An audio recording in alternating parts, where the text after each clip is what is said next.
And then I'd always been a mover, meaning move it, like you move it or lose it, your slogan. And I did dance and aerobics and step class. So when she took me to yoga, I'm like, boy, I really like this. And I started, it was like an addiction, going every day, feeling really good. Kind of daunted about teaching, thinking, I don't know if I can do this. You know how we go through that whole. Hello, I'm Kathy Chester, and this is Move It or Lose It, a podcast about all things that move the mind, body, spirit, and soul.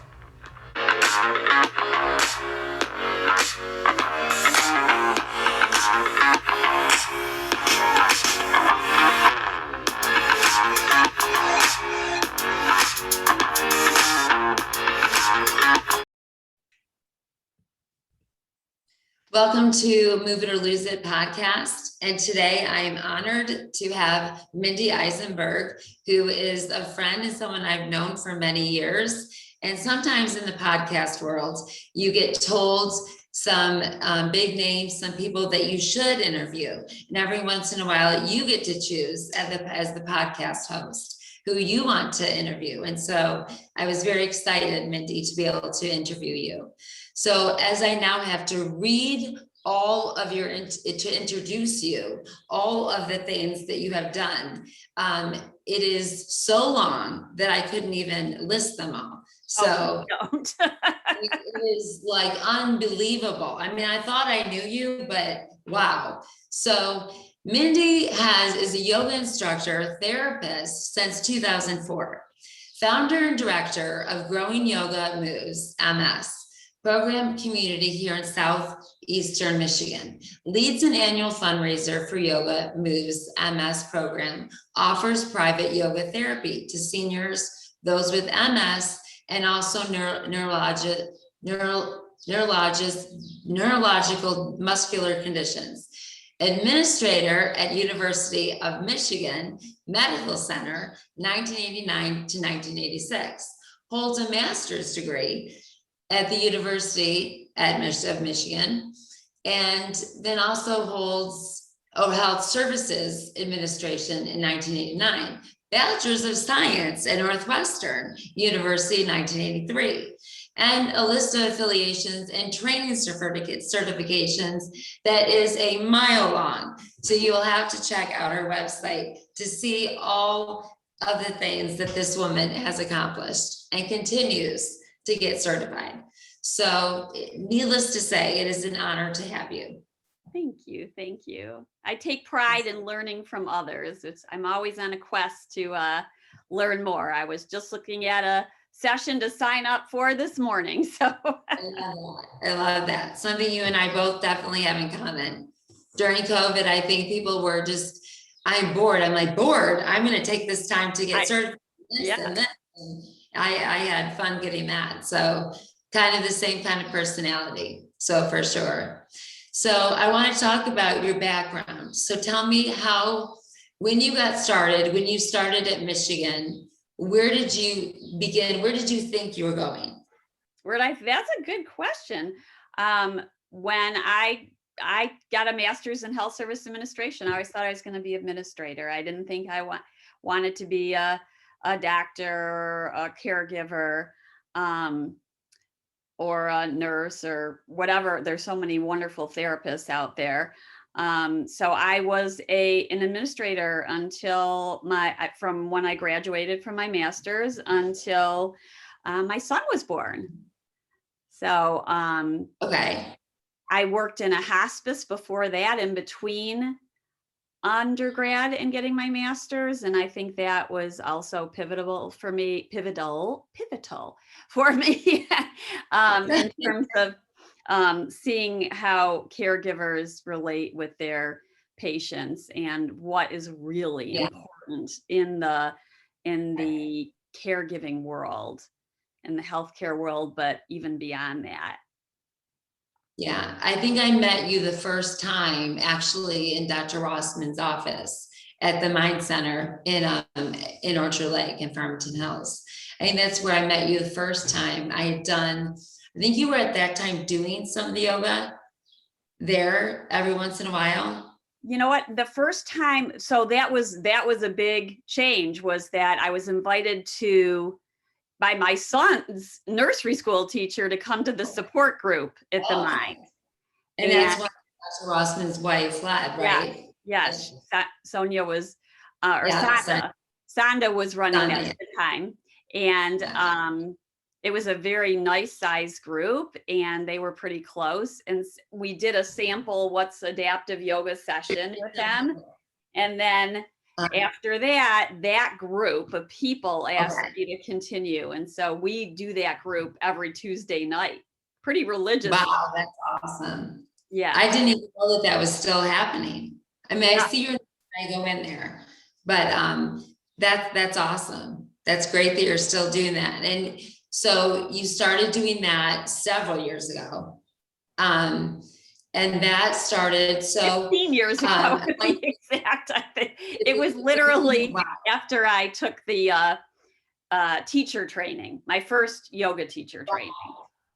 I mean, it really brings us back to, I mean, if you really want to know how old we're getting, it's like, oh yeah, that means, and then I met you again. I did a short time that I was in one of my certifications I was working at Lululemon. And so I was thinking that we were going to do one of your wonderful fundraisers that you do every year for MS. And I was trying to participate in that.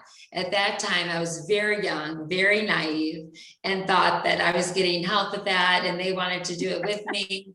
And boy, did I get, I got definitely trapped in that, and with no help. I was so excited to do that, and so it's okay. But that was a good time. I really got to see your passion in what you did, and how. Then I actually came to your studio at that time. I remember that. Yeah. So love that. And so tell me a little bit from there when you decided to transition after your son was born. So I was invited to, well, actually he was a few years old when I started teaching yoga, but I took yoga first. A friend of mine invited me to go take a class with her. And then I'd always been a mover, meaning move it, like you move it or lose it, your slogan. And I did dance and aerobics and step class. So when she took me to yoga, I'm like, boy, I really like this. And I started, it was like an addiction, going every day, feeling really good. Kind of daunted about teaching, thinking, I don't know if I can do this. You know how we go through that whole mind thought. So it took a while to get the courage to take the teacher training. And while I was taking the training, I started to realize there was another option that I was more suited for, which was yoga therapy.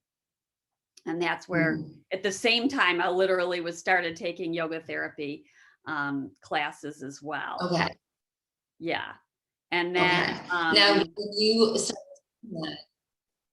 now how old were you? I wanted to kind of get into kind of your passion. Your mom has had MS. How old were you when you found out that your mom was diagnosed with MS? I was fuzzy, about 5 or 6 years old. I think that in my head, whether it's true or not, she went through the trauma of having her gallbladder out, and it wasn't like a simple procedure. I remember having she had to go, and it is usually a fairly common, simple, or should we say relatively so, procedure that people get through with somewhat of ease. But she had to go back in. So there were some complications, and that must have triggered the MS, because after that, it just felt like she was never the same. So that was back in about what year were we talking? Well, right around, 1969. Oh, that's really a long time ago. Now you're asking my age. I'm sorry, I wasn't trying to do that. But I'm just thinking, like, there was nothing. I mean, they didn't, gosh, I mean, they even know what she had? Yeah, I don't know about the whole diagnosis process because I was so young and that wasn't really talked about much. But what I do know is, like you said, there was nothing. So my Right. guess is that they did a spinal tap to diagnose MS, which is still the most definitive, though most of the time they're using scans instead. Right.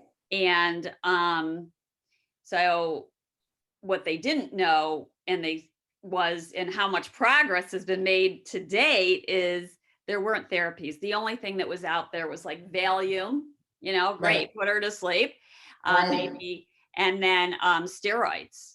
Right. Which were terrible for you, but that was, liquid IV steroids was, even back in the 90s when I was diagnosed, it was glossy pamphlet, which what disease do you get a glossy pamphlet and you're told choose, okay? You get 3 choices and here's your handicap sticker, you'll be in a wheelchair, you won't be walking in 5 years. I'm like, what? I've always been athletic.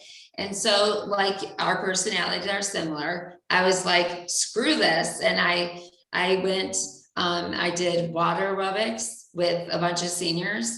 I did some yoga. I had Dr. Rossman as my doctor, who we both know, who's since passed, very sad, big loss in the MS community. And then started to do things, that weren't back then, we didn't do, just like it wasn't even talked about then. Think about when your mom was diagnosed, exercise still wasn't, as you know. They told her not to do it. Right. Don't do it. You're making it worse. Don't do it. My first neurologist was like, don't. You could take a brisk walk. That was it. And showed like a woman like barely riding on a bicycle, but slowly with like every pad on, like knee pad, everything.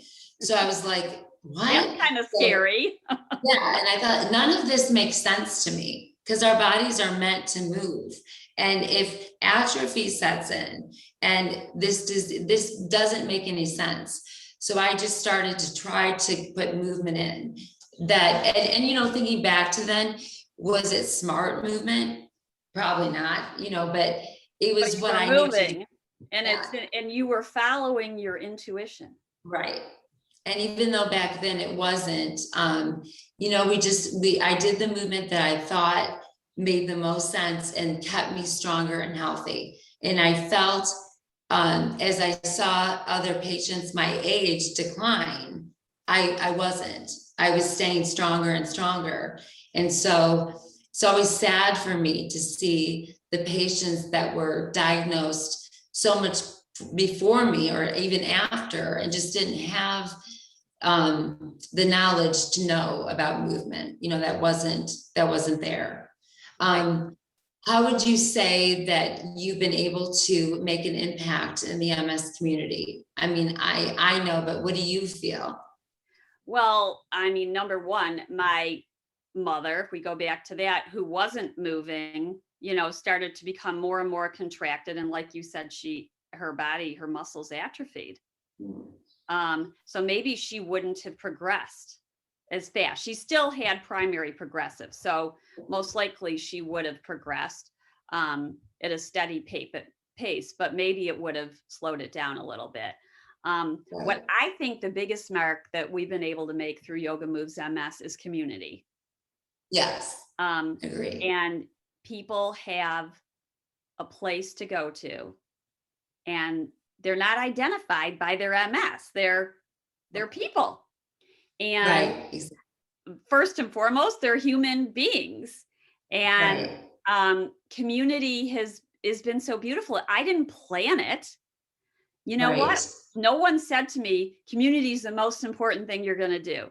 But meanwhile, that is our strength. And it's all because of the people and how resilient they are and how they've opened up in our environment. And I think yoga provides the structure or the framework for that. But it could be another activity, but I do think that yoga adds to it because of the whole mind-body connection, the fact that anybody can do it, that we're adapting it.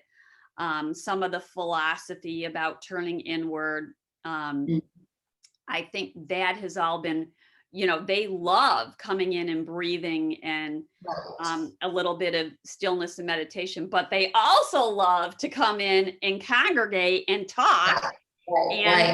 And sometimes, like, I have a few classes, it's they're going at it, got to get them to be quiet down so we can do some yoga. So there's always a balance that we're trying to find with this, even online. Obviously ours is different, and I do a lot of resistant training and things like that with them. And we do a lot of things like that, but get them in a group, one-on-one, it's great, but get them in a group and they just start, da, da, da. So I'm like, okay, we'll do that after. That's what we do, have our sessions for where we can chat.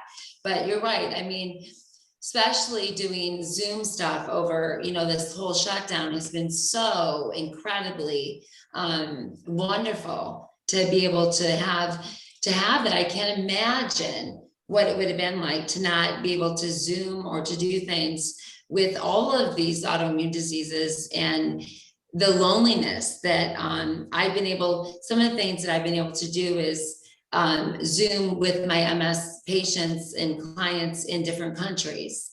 And that's been amazing.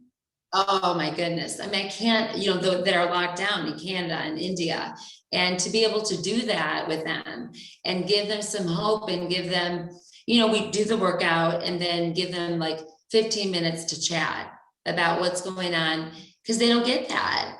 And it's just, that's been beautiful. And I know that's your heart too. And I know that you developing that community has been, so I want to kind of go into something else. What have you felt since going through COVID? How has that changed your community since you just talked about that's such a huge part of it? How have you been able to stay with the community since shutdown and all that? So as you mentioned, what's happened is the community has expanded. And so, like, we have someone from Australia who's signing on Tuesday nights. Sometimes the virtual classes have just as many from a different state as they do from our state of Michigan.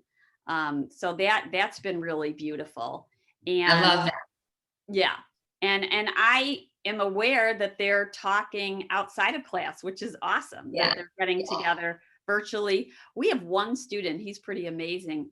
And he just did a driving trip throughout the country, and he literally went purposely into Colorado to where one of our students lives, so he could meet her in person. I love that. I love that. You never know how, what we're doing is impacting others, and really there's been so many ripples. Yeah, that is so true in this community, because I think you hit it on the nail, right? When you said that is the biggest part. And I love to hear that. I love when they tell me that when this is done, that they're going to come see me and the restaurants they want to go to. And I was like, you got it. We are doing it. And we're going to hit this, but we're still going to do dairy free. And they're like, well, now you're and I'm like, sorry, I have to do the health stuff too. But so I love that. So you felt like it's grown, the community, the virtual. Now, do you see moving forward, now that things are opening up, do you see are you doing it like by Zoom, or how are you doing it? Yeah, we're doing it by Zoom. And what I think will happen is that we will keep, I know for sure that we will keep some of the virtual classes, because we want to keep being with our members from different areas outside of where we're at. And also because back to move it or lose it, the more often they're able to practice, the better. And so, at least a few times a week. And this gives them an avenue to do it, because our classes are in different areas within Southeastern Michigan. It may not be convenient to go to Rochester or Detroit or Novi. So this way they can do both, some virtual and in person. Exactly. Which all the things, we can look at all the negative that happened with the shutdown, which I'm not making light of that, the loss of life and the terrible things that happened. But I do try once a day to journal something that beautifully happened, and us being in touch and all of the things, the community that has happened, and the virtual things and the Zoom. I ran kids camp during this time, and it was so fun. It was just, a lot of my clients' kids were just so sad, and I thought, you know what? I can do this. I love kids and I love to teach kids. So It was very we brave did, of you. we did. You what? I said, that's very What did you brave say? of you. Oh, well, I think it's, my kids are grown. So now I forget what they were like when they were little and they were a pain in the butt. So now I'm like, they're all so fun, but I get to give them back. So, right, different feeling. So, you just pivot. We all had to really pivot. And I think, those of us who could do that, I think it really brought some really beautiful things. And I hope that we never forget that. So now moving forward, besides continuing the virtual and doing some more of the Zoom that you see, as same with me, I don't see that ending. Where do you see your yoga studio and things like that going? Well, so first of all, we usually rent space from different locations so that we can be in different areas. So some of those places are still in existence, and a few had to close or, were kicked out of their space during COVID. So we're going to be, well, when people feel safe, and they're not quite there yet. Right. They're not quite Depending on the ready to get into groups inside. And I'm not sure I'm quite ready in the sense of do no harm. And most people are getting vaccinated, but, just to make sure that everyone feels safe and that the environment is safe for them. So, we'll go slowly. Maybe we'll start with just a few students in the class and then slowly increase it. And we'll have to find a few new places to have our classes as well. So we're starting to look for that.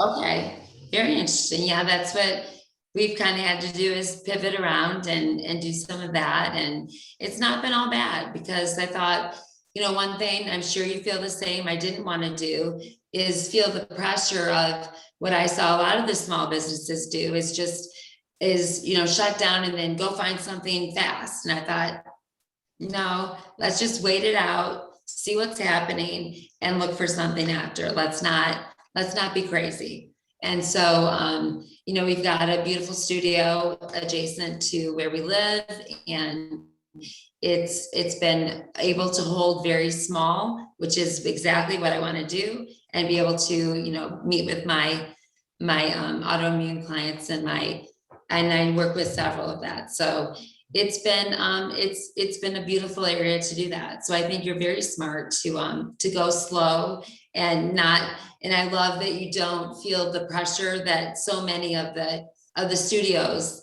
have caved into and, opened up. Yeah, well, then I don't have the same overhead, that they have. Yeah. So I definitely sympathize with that, that I just don't have the same costs involved to hold off and be safe. And there's also so much eagerness, out there to get back together and in the general population. So yeah, I've still been practicing. Right. Gosh, yeah. I think, we've all evolved during this, and we have a different pace going on, and realizing, hey, it's okay to practice at home by myself or with my dogs climbing all over the mat. Right. I have a puppy who thinks that my face is her chew toy. So yeah, doing meditating and some of my stuff at home it feels good. It feels comfortable to do that. And I think I'm noticing a lot of more, one-on-one sessions that people want to do. And, just loosening up all the, not wanting to go right into a burpee, wanting to really, slow down and stretch and get ready before our bodies aren't made to do that. Our bodies have been through a lot and they need to do a lot of slow things before they do anything else. So I think we're definitely on the same page. Well, I am so excited to see what you have moving in the future with, do you see anything moving forward? Any exciting things you want to do with the MS community or any other community? Well, what's been really exciting that really our first year was before COVID. We did a holistic health event and we filled the room. And that was in a big room that held 260 people. Okay. And that was all live, and we brought in speakers from out of town. And we realized such a need that we decided we would continue this. So during COVID, we had a pivot from, we had planned an event that was in person to doing one virtually. So we do have another one coming up this fall in November. And people have said, what are you going to do? Are you going to go back to in person? And I said, well, you know, this is still a little bit iffy whether we should be putting 300 people back in a room together. Maybe we'll do a combination, but for now, we planned it as a virtual event. And then if it starts to become more of a norm of getting together, we might, you know, and the MS community feels safe to do that, then we might maybe explore a room that can hold maybe like a hybrid of it. Right. But it's been exciting to see how interested people are in and more of a holistic, integrative view of healthcare and to provide the resources for it. So that'll be in November? Yes, November. Okay, so when you say you're going to do that, so how does that, so you have like some guests that come on and talk about. We've been able, so that's been a beautiful thing. Although we did bring some pretty nationally renowned speakers in for our first event. When we realized it was going to be virtual, we were able to go out to people and realize we could get people from Virginia or the East Coast or, you know, wherever, Colorado, and we didn't have the fee involved of having them travel and stay in hotels. So that changed it up. And this year we're getting some awesome speakers that have an amazing following that are renowned internationally. And for them to come on for a half hour is not asking as much as it is when they have to travel. For sure, for sure. Definitely. I can see that. Well, I'm definitely going to link that to the show notes so people can get to that. And I want to also have your website so people can get to you. So if they want to go into the virtual classes that you're holding, that they're able to do that. Yeah, please do. Our classes are donation only. We are a nonprofit, so we're not charging for these classes. You know, we love donations, but we're not charging for them. We want yoga to be accessible to everyone. Yeah, so the donations are important. You have to stay open. We have to stay open. We have to stay open. And we use an event like the whole, you know, as you mentioned, we do an annual fundraiser. Now that has been a drawback from, we obviously weren't able to do it in 2020.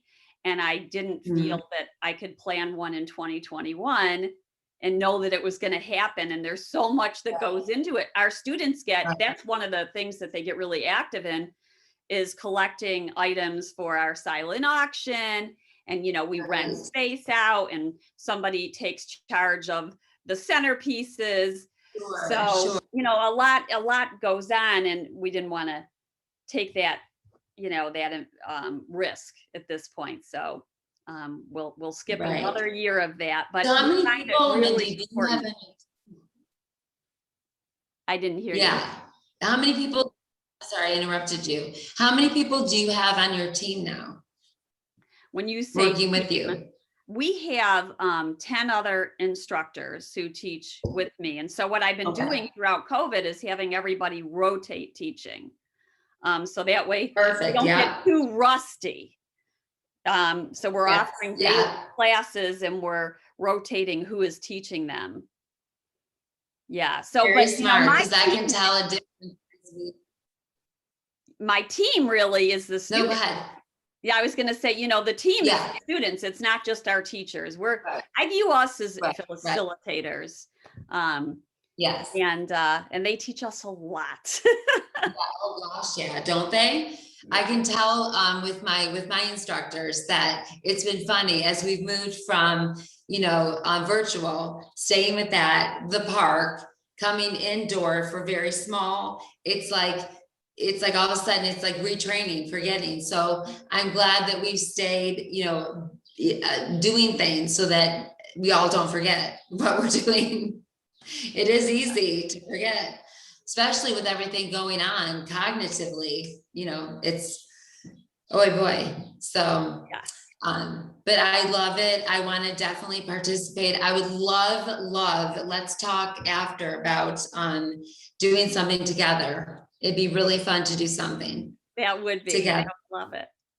I'd love to do that. So, I'm going to put anything else that you want on the show notes, that you have anything up and coming for you that you want people to be able to get a hold of you. Let's make sure that we list that out Absolutely. on the show. Okay. Well, Mindy, it's an absolute pleasure. Thank you so much. Thank And what we always say at the end of our show is we came to disrupt your thoughts on moving it so that you don't lose it. Thank you so much for joining us. Thank you, Mindy. Mindy, you hold on for a minute. I'm going to go ahead and pause this and stop the recording. Well, thank you so much for joining us today on Move It or Lose It podcast, where you can again find us every Tuesday, and also wherever you like your podcast, whether it's Apple, Spotify, Stitcher. Join us on that, and we can't wait to see you again. We're going to have a lot of exciting guests and working together.